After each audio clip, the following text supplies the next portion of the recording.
Assalamu alaikum wa rahmatullahi wa barakatuhu. Barkanku da wannan lokacin al'umman maza da mata. Muna ba ku dubin gaisuwa a daidai wannan lokacin.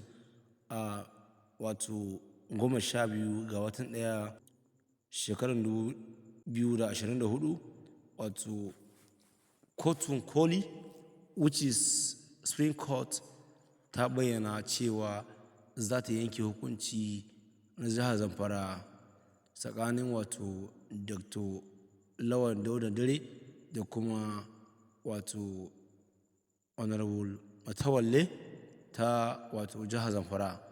Za ku tuna baya, wato a kotun appeal, kotu ta ba ma wato Matawalle nasara, sannan kuma Lawan Dare ya kai kara kotun koli kamar cewa bai yarda da wannan shari'ar da aka yi ba.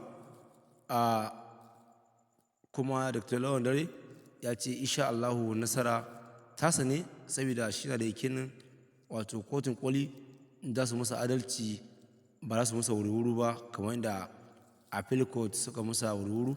Saboda haka ina da yakinin cewa kotun koli za ta ba shi nasara.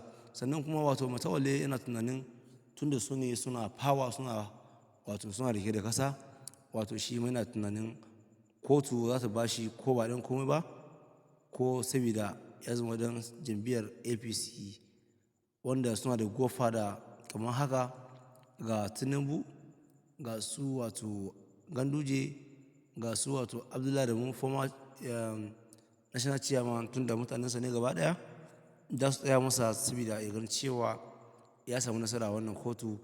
Ubangiji Allah ya bawa wato mai rabo sa'a.